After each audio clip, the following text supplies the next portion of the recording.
जय श्री राम। जे मृग राम बान के मारे, ते तनु तजि सुरलोक सिधारे। अनुज सखा संग भोजन करहि, मातु पिता आज्ञा अनुसरहि। जेहि विधि सुखी होहि पुर लोगा, करहि कृपा निधि सोई संजोगा। वेद पुराण सुनहि नहीं लाई, आप कहीं अनुजन समुझाई। प्रात काल उठि गए रघुनाथा, मातु पिता गुरु नावहि माता। आय सुमांग करहि पुर काजा, देखि चरित हर्षहि मन राजा। सो तुम जानहु अंतरयामी, पुर बहु मोर मनोरथ स्वामी। व्यापक सकल अनीह अजय, निर्गुण नाम न रूप। भगत हेतु नाना विधि, करत चरित्र अनूप।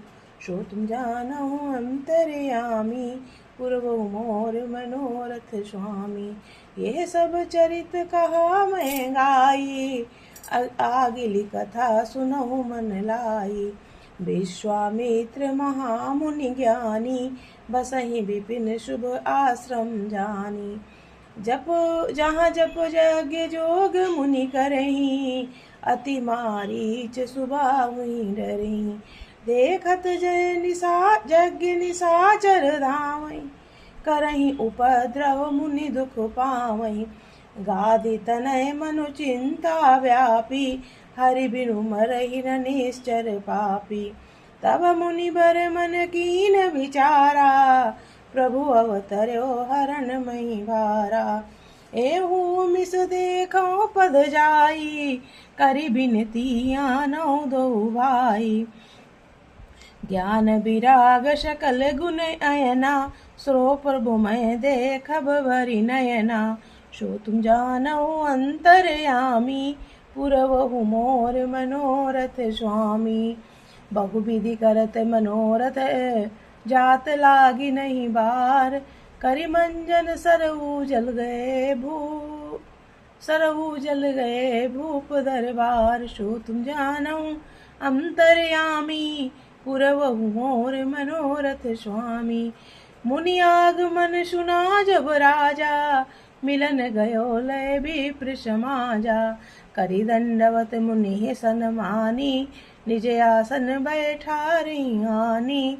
चरण पखारि कीन यति पूजा, मोह समय आज धन्य नहीं दूजा।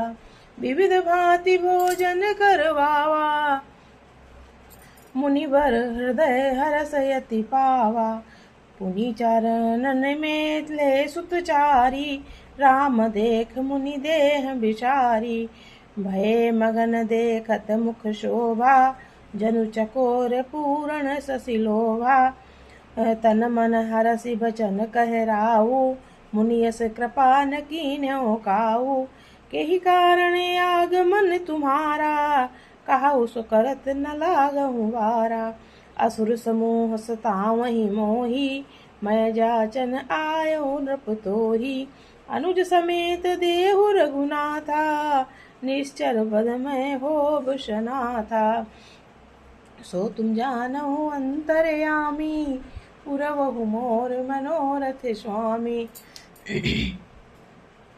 यह सब चरित्र मैंने गाकर बखान कर कहा। अब आगे की कथा मन लगाकर सुनो। ज्ञानी महामुनि विश्वामित्र जी वन में शुभ आश्रम, पवित्र आश्रम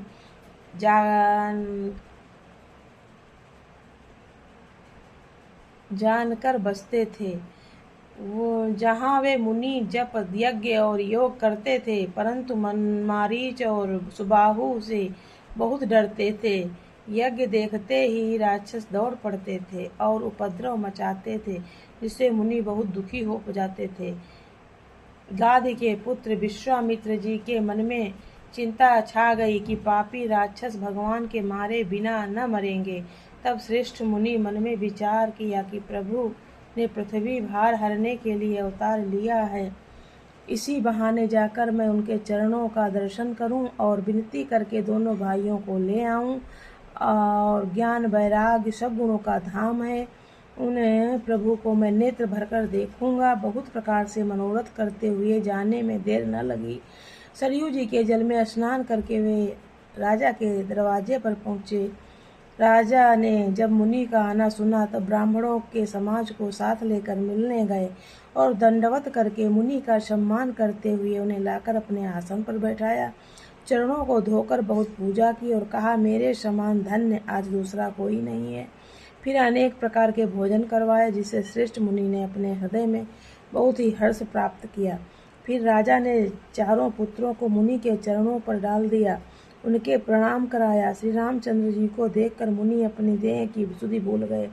वे श्री राम जी के मुख की शोभा देखते ही ऐसे मगन हो गए मानो चकोर पूर्ण चंद्रमा को देखकर लुभा गया हो। तब राजा ने मन में हर्षित होकर ये वचन कहे, हे मुनि, इस प्रकार कृपा तो अपने कभी नहीं की, आज किस कारण से आपका शुभागमन हुआ, कहिए, मैं उसे पूरा करने में देर नहीं लगाऊंगा। जय श्री राम। सभी लोग लाइक करना, कमेंट करना। आज करवा सभी बहनों को करवा चौथ की शुभकामनाएं।